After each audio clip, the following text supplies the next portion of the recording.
When we first come into the magical path and start exploring these occult journeys and witchcraft, magic, etc., we usually get told to learn protection methods. Now, why is it that we need to suddenly protect ourselves when before we didn't? So I'm going to go into why that is, just explore that a little bit, and then I'm going to go into two protection methods that I have used in the past, which I find incredibly effective. So let's get straight into it.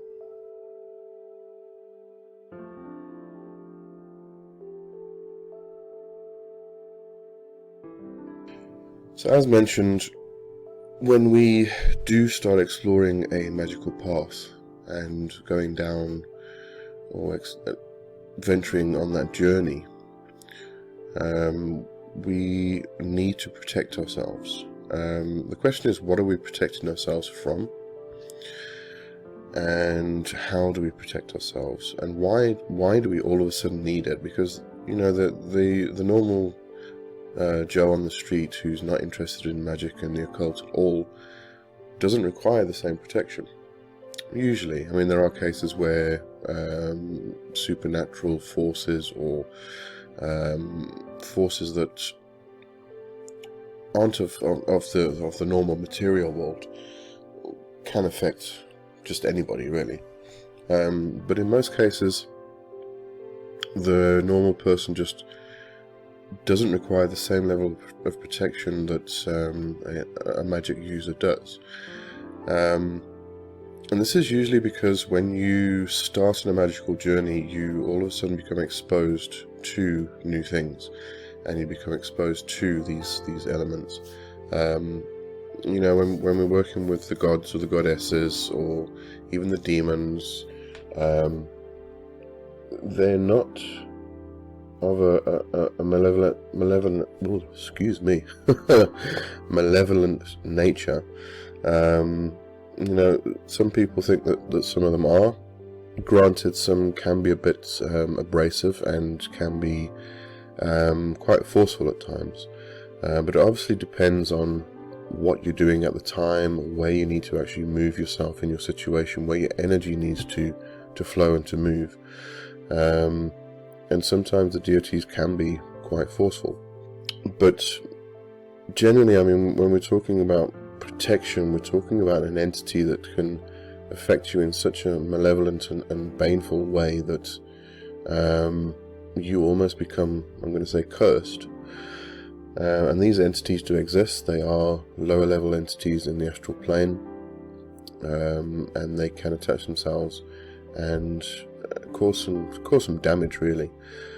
And obviously we also need to protect ourselves from other people who are a bit stupid and like to go around trying to prove that they are all powerful, and, you know, it's a bit dumb when you think about it, but I don't want to get too much into that. So as I say, when you start on the path at the beginning, you start to expose yourself to new elements, and it's these new elements that you're protecting yourself from. But it is more than that. You're also, because you're opening yourself up and you're exposing yourself to these new aspects of the occult, of life in general, you tend to get a lot of information download. There's a lot of input that happens, and it can get overwhelming at times, so you are actually trying to protect yourself from that as well, and trying to balance yourself out. There really are two methods that I've found in the past. When I actually started, I'm not sure what the ritual was, because it was a very long time ago, and I can't actually remember. I do remember the result of it. That result is still with me today. My guardian. And as far as I remember, it was a very simple ritual. But going on a few years from that point, I came across a book called Druid Magic by Maya McGee Sutton and Nicholas R. Mann.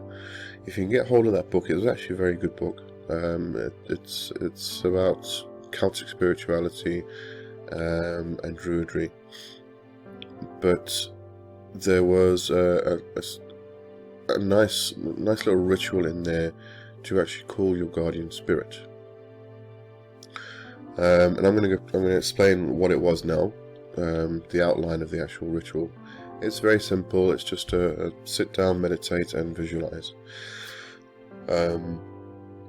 So what you do, you sit down and you face east and you just meditate for a little while, just center yourself, get your breath moving properly.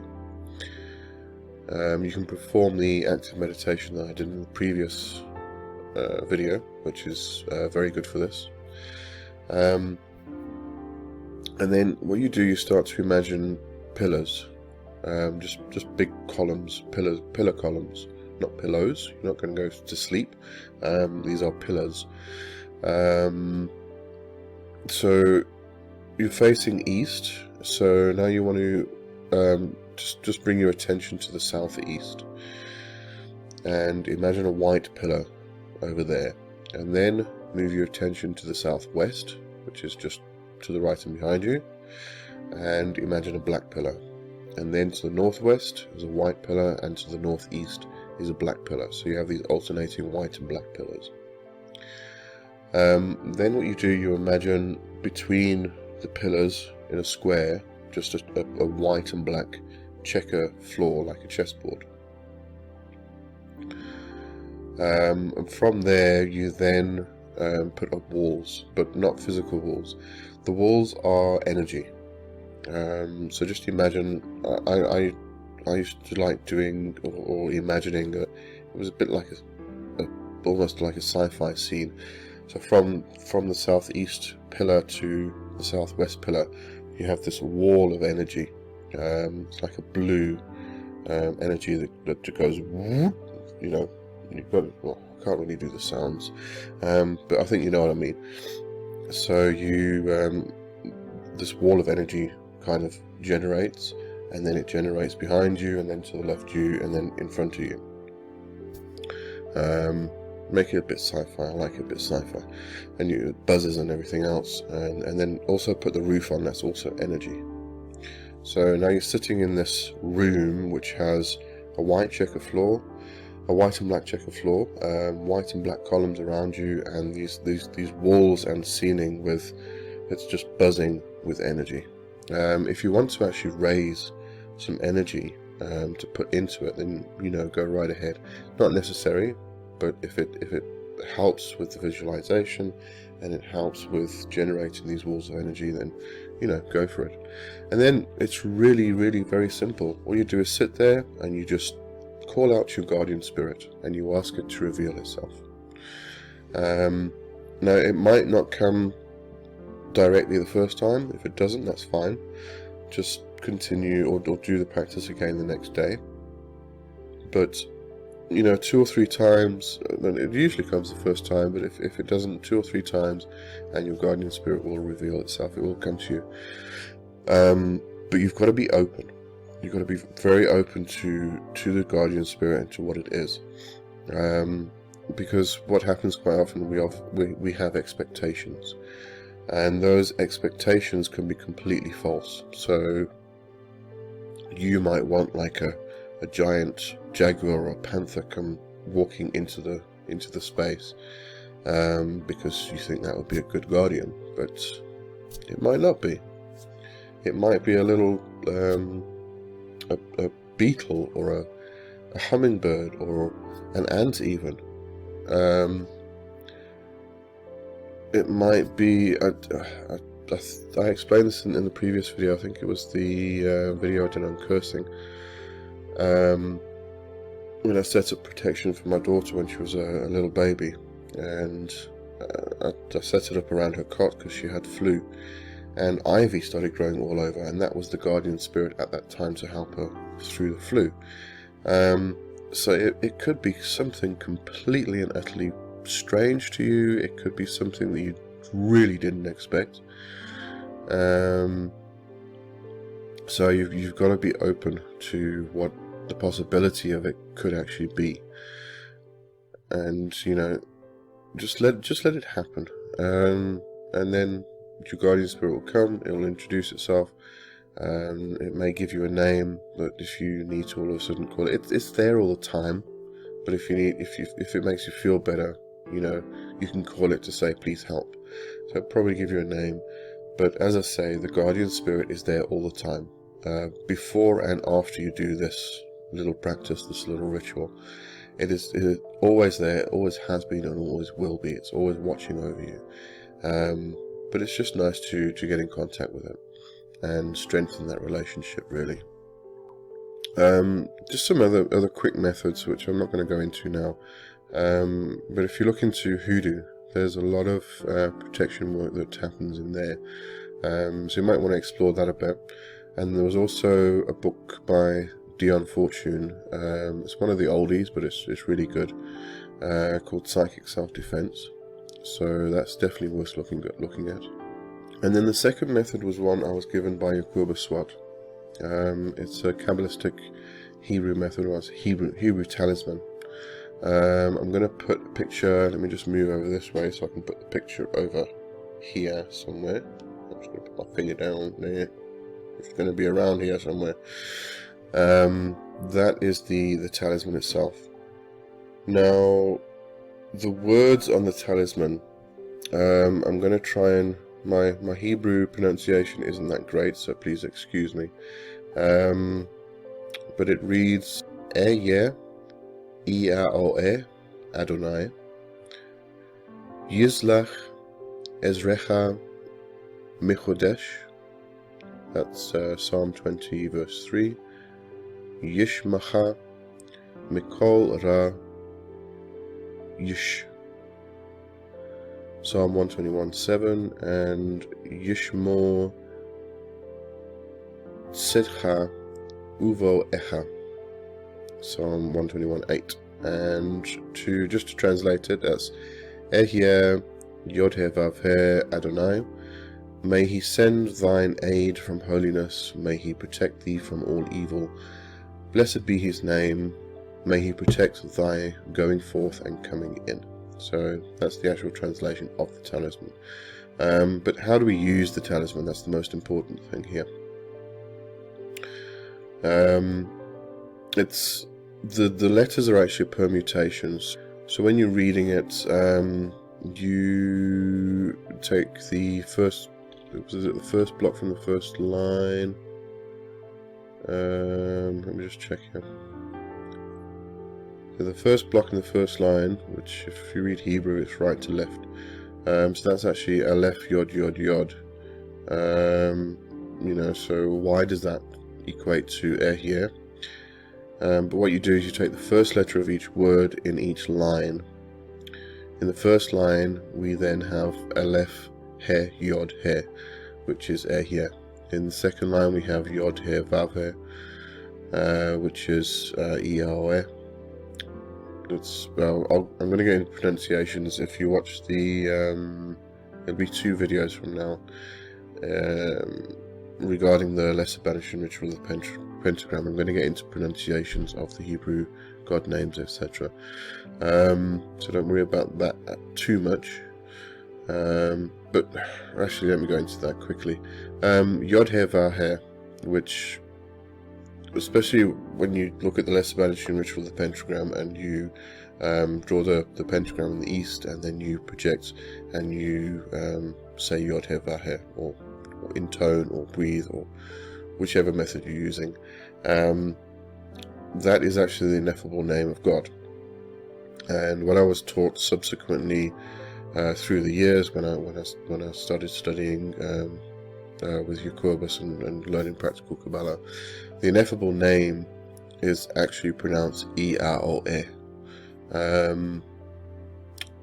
There's a long explanation for it, and during the course I'll go further into it, especially when we get into the Kabbalistic method of creating sacred space. It's very prevalent in that ritual itself.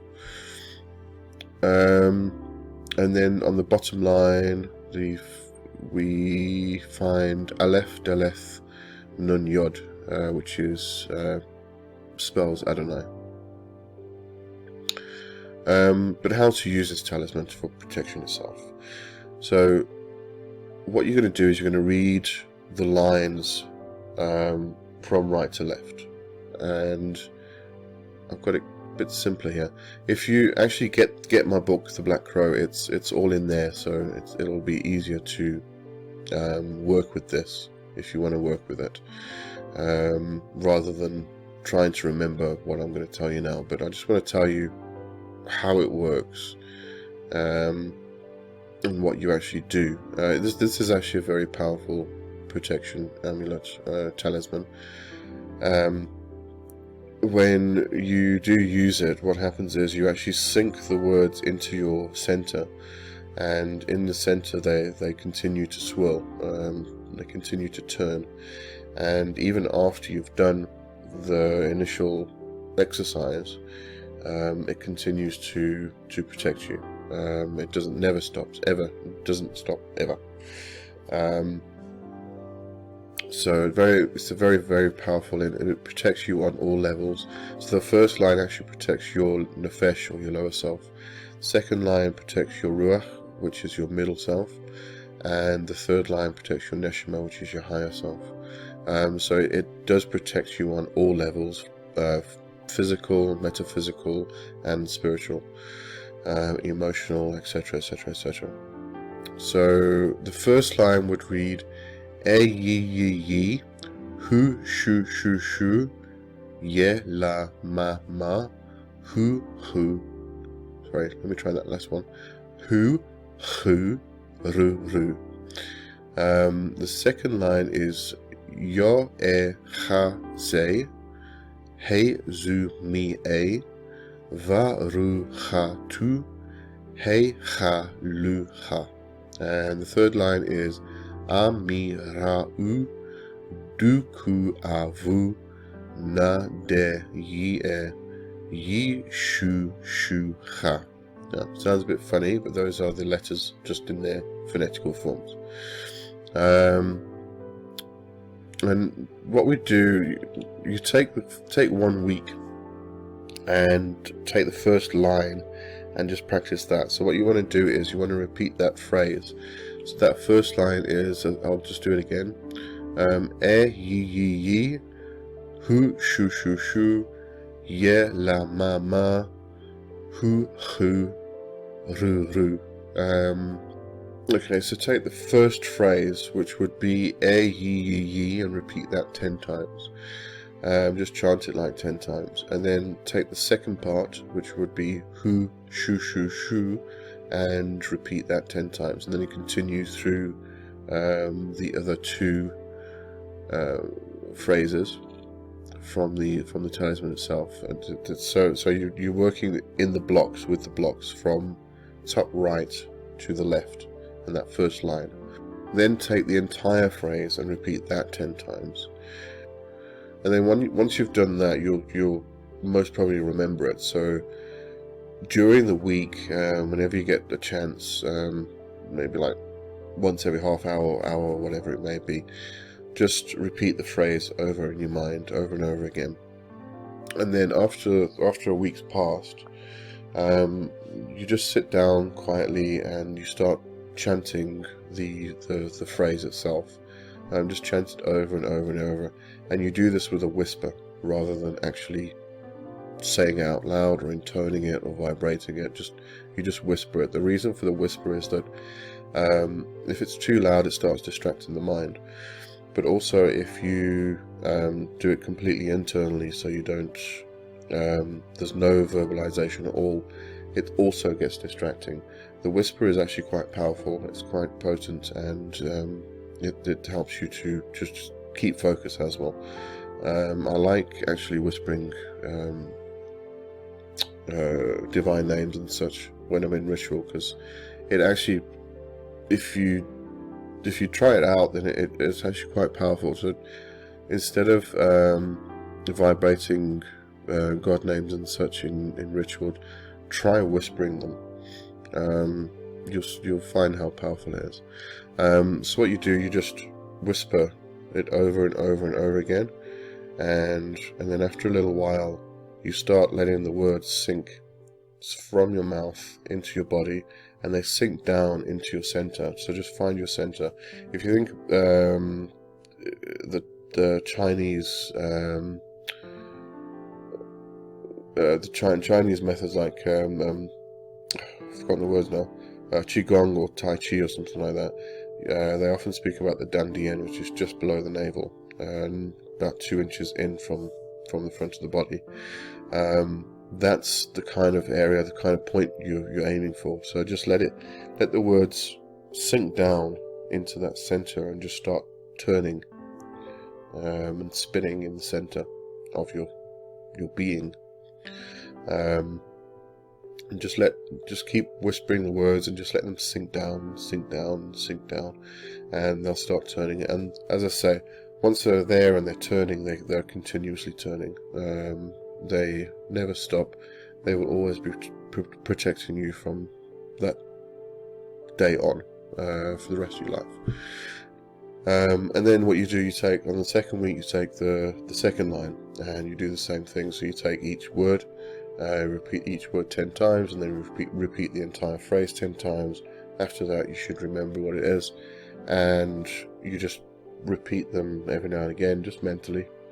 And then when at the end of the week, you then sit down, get into a quiet, nice, meditative space, and you just start whispering the phrase over and over and over again, and just let it sink down to the center, and then spin again in the center, and that's it.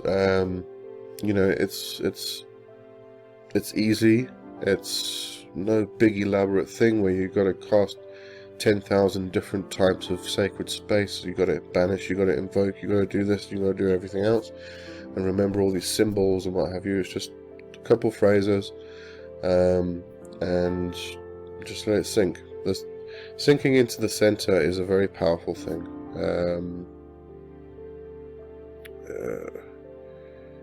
It is quite advanced, so we might get into that much later. I'm not going to cover it in this series at all, because as I say, it's better to know the foundations when you get started, and just to make sure that you've got everything in place and you are heading in the right direction and your energy is moving in the right direction. So anyway, that's protection. Set something up. I do suggest doing the warding. The warding is excellent. Just calling your guardian spirit and just letting it come through and getting to know it a bit better. That's one that a lot of people like to use, especially, a lot of people aren't into Kabbalah. If you're more into the witchcraft side, or Wicca even, the warding is a nice one to use. But if you go more into ceremonial magic, breaking a bit more away from Wicca and going into your Golden Dawn stuff, then the Hebrew, the Kabbalistic method with the Hebrew talisman, you might find that one useful and interesting to do. So that's why I want to present the two from two different angles. And that's it for this week, or this video, and I'll see you in the next video. Cheers.